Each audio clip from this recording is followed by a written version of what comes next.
నమస్కారం, welcome to 1TV news.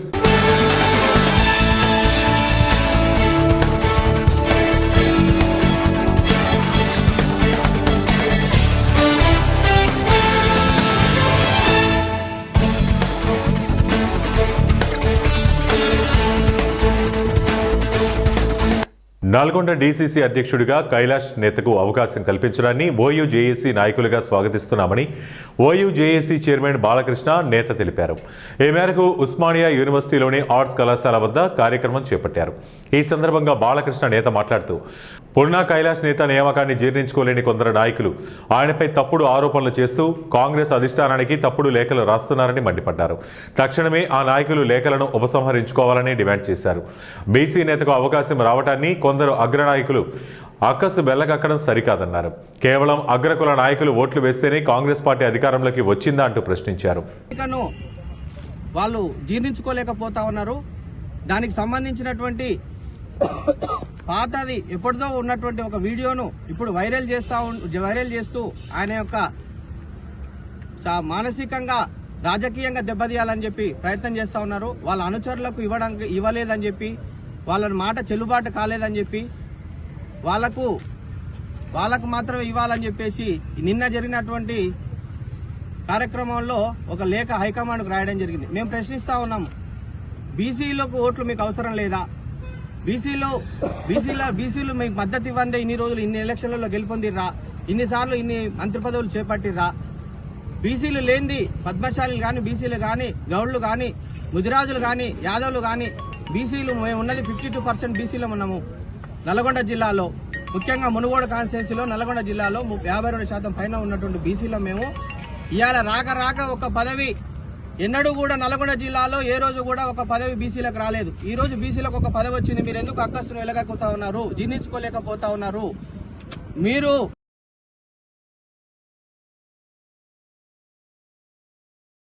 సంబంధించినటువంటి వాళ్ళు మీరు రాజీనామాలు చేస్తారు. బై ఎలక్షన్లకు పోయినప్పుడు మీకు సంబంధించి పార్టీలు వేరే అయినప్పటికీ మీకు సంబంధించినటువంటి వాళ్లకు ఓట్లేమని చెప్పేసి అడుగుతారు.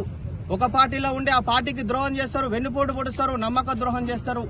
కానీ ఏ రోజు కూడా కైలాష్ అన్న 2014 నుంచి కాంగ్రెస్ పార్టీ తీర్థం పుచ్చుకున్నప్పటి నుంచి ప్రతి ఎలక్షన్లో మునుగోడు నుంచి ఎమ్మెల్యే అభ్యర్థిగా ఏఐసిసి లెవెల్లో పరిశీలనకు పోయి అన్ని సందర్భాలలో ఎమ్మెల్యే టికెట్ ఆశించి భంగపడ్డటువంటి వ్యక్తి.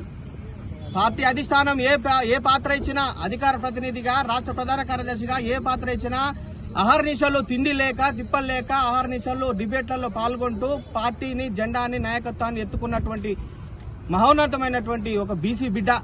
పిసిసి అధ్యక్షునిగా రేవంత్ రెడ్డి గారు అయినప్పటి నుంచి ఎన్నికలలో గెలవాలని చెప్పేసి Badvel municipal workers employees union పట్టణ కమిటీ ఆధ్వర్యంలో పారిశుద్ధ్య విభాగంలో వేతనాలు పొందుతూ పారిశుద్ధ్యేతర పనులు చేస్తున్న కార్మికులను పారిశుద్ధ్య పనులకు కేటాయించడానికి తగిన చర్యలు తీసుకోవాలని రాష్ట్ర ముఖ్యమంత్రి, ఉప ముఖ్యమంత్రి, సంబంధిత మంత్రులు, మున్సిపల్ శాఖ ఉన్నతాధికారులకు లేఖల ద్వారా ఫిర్యాదు చేశారు.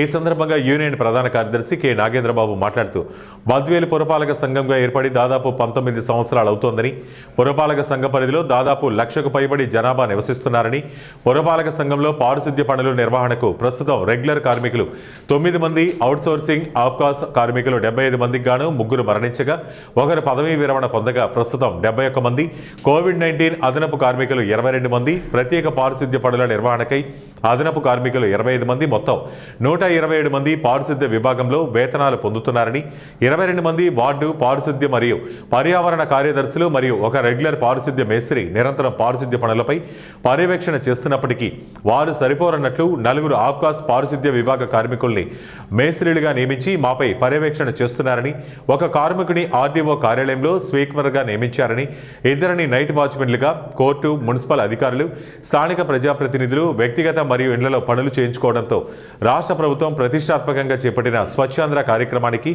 కమిషనర్ తూట్లు పొడుస్తున్నారని, పెరుగుతున్న పట్టణ విస్తీర్ణం, జనాభాకు మెరుగైన పారిశుద్ధ్య సేవలు అందించడానికి గాను ప్రస్తుతం పనిచేస్తున్న పారిశుద్ధ్య కార్మికులపైన అదనపు పనిభారం పడుతూ నిరంతరం తీవ్ర అనారోగ్యాలకు గురవుతూ ఇబ్బందులు ఎదుర్కొంటున్నామని, ప్రభుత్వ కార్యక్రమాలు, ప్రజాప్రతినిధుల పర్యటనలు, పండుగలు, ఉత్సవాలు, జాతరలు, ప్రకృతి వైపరీత్యాలు, వరదలు, సీజనల్ వ్యాధులు సంభవించినప్పుడు పనిచేస్తున్న పారిశుద్ధ్య కార్మికులపైన మున్సిపల్ మున్సిపల్ అధికారులు, వార్డు పారిశుద్ధ్య మరియు పర్యావరణ కార్యదర్శులు తీవ్ర ఒత్తిడికి గురిచేస్తూ సమయపాలన లేకుండా పనులు చేయాలని తీవ్ర ఒత్తిడికి గురిచేస్తున్న నేపథ్యంలో పారిశుద్ధ్యేతర పనులు నిర్వహిస్తున్న పారిశుద్ధ్య విభాగపు కార్మికులందరినీ పారిశుద్ధ్య పనులకి కేటాయించాలని లేఖల ద్వారా రాష్ట్ర ముఖ్యమంత్రి, ఉప ముఖ్యమంత్రి, మంత్రులు, ఉన్నతాధికారులను కోరారు.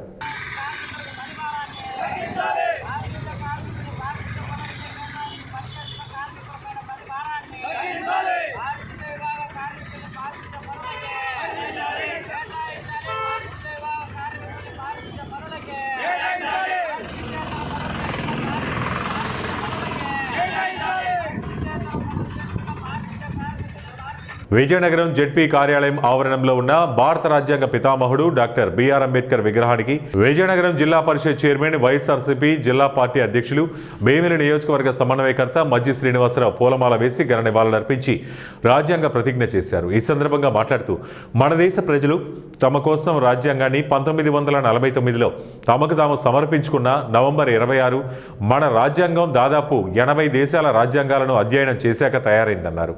ఇది ప్రజల స్వేచ్ఛ, స్వతంత్రం, సమానత్వాలకు ప్రతీక. ఇది ప్రపంచ మానవ చరిత్రలోని ఒక చారిత్రక గ్రంథం అన్నారు. మరి పెద్దలు డాక్టర్ బాబాసాహెబ్ అంబేద్కర్ గారిని మరి ఈరోజు వారికి ఘనంగా నివాళులు అర్పించుకొని మరి ఈరోజున వారిని ఒకసారి జ్ఞాపకం తెచ్చుకొని ఈరోజు తాలూకా విలువని ఏదైతే రాజ్యాంగాన్ని అమలుపరుచుకుంటున్న ఈ భారతదేశంలో రాబోయే తరాలకు తెలిసే విధంగా ఈ కార్యక్రమాన్ని ప్రతి సంవత్సరం జరుపుకోవడం చాలా సంతోషం. అందుకే ఈరోజు ప్రధానంగా భారత రాజ్యాంగం దినోత్సవం అంటే ఒక రాజ్యాంగం, ఒక దేశం ఏర్పడింది నూతనంగా. ఆనాడు బ్రిటిష్ వారి దగ్గర నుంచి బ్రిటిష్ వారికి ఆనాడు ఈ దేశంలో అనేక మంది జన్మించిన ప్రతి పౌరుడు, ఈ దేశంలో అనేక మంది కులాలు ఉన్నాయి, అనేక భాషలు ఉన్నాయి, విభిన్న మతాలు ఉన్నాయి, విభిన్న ప్రాంతాలు ఉన్నాయి. ఇంతమంది ప్రాంతంలో ఇవాళ 125 కోట్ల పైచీలుక, సుమారుగా 130 కోట్ల మంది జనాభా కలిగిన భారతదేశంలో ప్రతి పౌరుడికి స్వేచ్ఛ, సమాన హక్కులు ఉన్నాయంటే ఆనాడు మహనీయులు వారు రచించిన రాజ్యాంగం.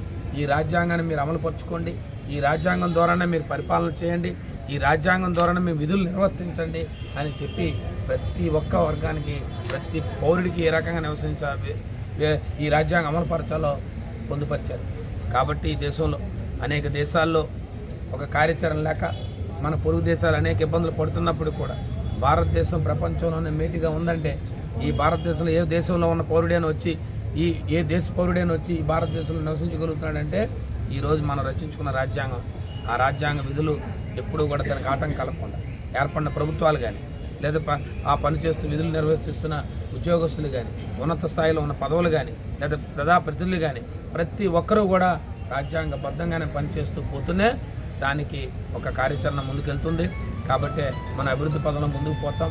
కాబట్టి ఇవాళ ఈ ప్రభుత్వంలో, దేశంలో చెప్తా ఉన్న ప్రతి ప్రభుత్వాలు కూడా ప్రతి పౌరుడికి కూడా విద్య, వైద్యం, పౌరుడికి కూడా విద్య, వైద్యం అంతా కూడా రాజ్యాంగబద్ధంగా హక్కులు కలగాలి.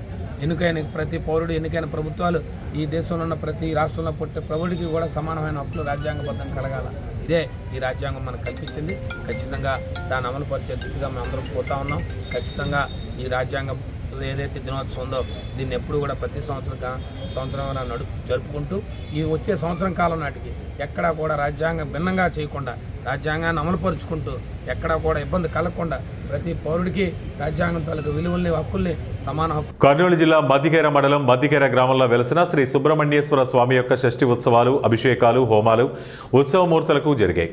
శ్రీ స్వామి విశిష్టత గ్రహ, రాహు, కేతు, కాళసర్ప దోషం నివారణ, వివాహ, సంతానం, ఆరోగ్య సమస్యలకు, విద్య, ఉద్యోగ, వ్యాపార అభివృద్ధి కోసం సామూహిక హోమాలు, అభిషేకాలు, విశేష పూజలు ఈ దేవాలయం నందు జరుగుతాయి. అలాగే అన్నదాన కార్యక్రమం అనంతరం చిత్రలేఖన పోటీలు, సాయంత్రం 5 గంటలకు స్వామివారి బ్రహ్మోత్సవ ఊరేగింపు, రాత్రి 7 గంటలకు కూచిపూడి, భరతనాట్య కార్యక్రమాలు నిర్వహిస్తున్నారు. ఈ షష్ఠి సందర్భంగా దేవాలయం దర్శనానికి వేలాది మంది భక్తులు మన రాష్ట్రం నుండే గాక ఇతర రాష్ట్రాల నుంచి సుబ్రహ్మణ్యేశ్వర స్వామిని దర్శించుకుంటున్నారు.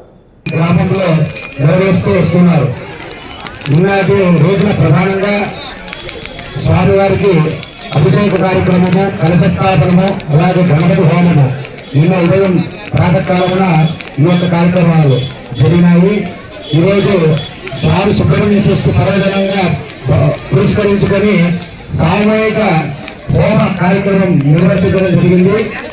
ఈరోజు యథావిధిగా అభిషేక కార్యక్రమము, అలాగే ఇక్కడ ఉత్సవమూర్తులకు పంచామృత స్నానము, రుద్రాన్ని చేయడము, ఇలాంటి సూక్తాలతో స్వామివారికి అభిషేక కార్యక్రమం, అలంకరణ, పూజా కార్యక్రమం జరిపించడం తర్వాత హోమ కార్యక్రమం జరిపించడం జరిగింది. సామూహికంగా గణపతి, రుద్ర, సుబ్రహ్మణ్యేశ్వర, నవగ్రహ, దీపాలక ఇత్యాది దేవత హోమ కార్యక్రమాలు కూడా సంపూర్ణంగా జరిగినాయి. తర్వాత ప్రధానంగా కార్యక్రమం జరిగింది. బలి కార్యక్రమం అయిన తర్వాత ఇప్పుడు మహాపూర్ణావతి అనే కార్యక్రమం జరుగుతుంది. మహాపూర్ణావతి కార్యక్రమం తర్వాత స్వామివారికి మహాప్రసాద నైవేద్యము, అలాగే మహామంగళ ఆరతి, తీర్థ ప్రసాద వినియోగము, భక్తులందరూ కూడా ఇక్కడ ఏర్పాటు చేయడం జరిగినది. రేపటి రోజున స్వామివారికి అమ్మవారి ఇద్దరికి కూడా కళ్యాణ మహోత్సవం, వల్లి దేవసేన సమేత సుబ్రహ్మణ్యేశ్వర స్వామి యొక్క కళ్యాణ మహోత్సవం జరుగుతుంది. లోక కళ్యాణార్థం ఎవరైనా సామూహికంగా కళ్యాణోత్సవం అంటే కళ్యాణోత్సవం గురి తరఫున చేస్తున్నాము. కృష్ణా జిల్లా పెడన మండలం పెనుమల్లిలో భూ వివాదం చోటు చేసుకుంది. ఆర్జా నరసింహారావుకు చెందిన 12/6లో 17 సెంట్ల స్థలం తన పెదనాన్న ఆక్రమణకు పాల్పడుతున్నారని, తనకు న్యాయం చేయాలంటూ కుటుంబ సభ్యులతో ఆందోళన వ్యక్తం చేశారు. గతంలో కూడా ఆక్రమణకు పాల్పడటంతో అధికారులకు ఫిర్యాదు చేసిన నరసింహారావు రెవెన్యూ అధికారులు ఇరు వర్గాలను స్థలంలోకి వెళ్లకుండా ఆదేశాలు జారీ చేశారు. అయినా అధికారుల మాట లెక్క చేయకుండా స్థల ఆక్రమణకు పాల్పడుతున్నారు. అధికారులు న్యాయం చేసి తమ స్థలాన్ని సంరక్షించాలంటూ నరసింహారావు ఆవేదన వ్యక్తం చేశారు. వినలేదండి. వినపోతే సరే జిల్లా మన పెడన మండలం ఎస్ఐ గారికి చెప్పాము. ఎస్ఐ గారు ఇది సివిల్ సంబంధించింది కదా, మీరు తహసీల్దార్ గారిని కలవమంటే తహసీల్దార్ గారిని కలిస్తే వాళ్ళు పాత గవర్నమెంట్లో పట్టించుకోలేదండి. పట్టించుకోకపోతే మేము కలెక్టర్ గారి దగ్గరికి వెళ్ళాము. కలెక్టర్ గారు కూడా స్పందనలు పెట్టాము. ఆ గవర్నమెంట్లో కూడా పట్టించుకోలేదండి. పట్టించుకోకపోతే ఇంకా మేము దిక్కుదోచని స్థితిలో కోర్టును ఆశ్రయించడం జరిగింది. కోర్టును ఆశ్రయించిన తర్వాత మా స్థలంలో నాగేంద్ర స్వామి విగ్రహాలు పెట్టి పూజలు చేస్తున్నాడండి, హోమాలు చేస్తున్నాడు. 2022 నవంబర్లో మేము కోర్టులో వేసామండి కేసు వేసిన తర్వాత సంవత్సరానికి ఇక న్యాయం జరుగుతుంది కదా అని చెప్పి మేము ఎదురు చూస్తా ఉన్నామండి. ఆయన వాయిదాలు తిరుగుతున్నాడు, మేము వాయిదాలు తిరుగుతున్నాం. ప్రతి సంవత్సరం సుబ్రహ్మణ్యేశ్వర స్వామి షష్ఠికి మాది ప్రతి సంవత్సరం ఇలా విగ్రహాలు పెట్టుకుంటా పోతున్నాడండి. నాగేంద్ర స్వామి సైకిల్ చెప్తాడండి మా పెదనాన్న. ఇప్పుడు ఉన్న 17 సెంట్లు అండి, నాది స్థలం 17 సెంట్లు అండి. మా అన్నయ్య వాళ్ళది కూడా 15 సెంట్లు ఉంది. ఇప్పుడు మొత్తం 45 సెంట్లు ఆయన ఆక్రమణలోనే ఉందండి. మా రెండో పెదనాన్నకు కూడా ఇల్లు లేదు. అడుగుతుంటే మీకు ఇక్కడ స్థలం లేదు, మీకు ఇక్కడ స్థలం ఉందని ఎవరు చెప్పారు, మీది నాగేంద్ర స్వామి గుడికి ఇచ్చేసారని చెప్పని అంటున్నారు. 1997 రిజిస్టర్డ్ డాక్యుమెంట్ ఉందండి మా దగ్గర. చూపించమని మీకు విత్ ప్రూఫ్ తో చూపిస్తానండి. రిజిస్టర్డ్ డాక్యుమెంట్ అండి. సరే ఆయన నాగేంద్ర స్వామి సైకిల్ చెప్తాడండి. ఆ నాగేంద్ర స్వామి సైకిల్ పోలీసు వారు మన పెడన పోలీసు వారు మన అలాగే తహసీల్దార్ గారు కూడా ఇరు వర్గాల మధ్య ఘర్షణ జరుగుతున్నాయి, గొడవలు జరుగుతున్నాయి. కాబట్టి మనకు 164 BNSS ఒక సెక్షన్ పెట్టి ఇరు వర్గాలను అందులోకి వెళ్ళొద్దని చెప్పారండి. అయినా కూడా చట్టాన్ని ఆయన తహసీల్దార్ గారి మాట కూడా వినుకోకుండా చట్టాన్ని ఉల్లంఘించి మళ్ళీ మా స్థలంలోకి ఈ రోజు సుబ్రహ్మణ్యేశ్వర స్వామి షష్ఠి కదండి, ఈ రోజు మళ్ళీ హోమాలు చేసి మళ్ళీ కొత్త విగ్రహాలు మళ్ళీ పెట్టాడండి. ఉల్లంఘించినందుకు ఆయన మీద చట్టపరమైన చర్యలు తీసుకుని నాకు న్యాయం చేయవలసిందిగా గౌరవ కృష్ణా జిల్లా. ఇవే ఇప్పటి వరకు బులెటిన్ అప్డేట్స్. మరిన్ని అప్డేట్స్ కోసం చూస్తూనే ఉండండి వన్ టీవీ న్యూస్.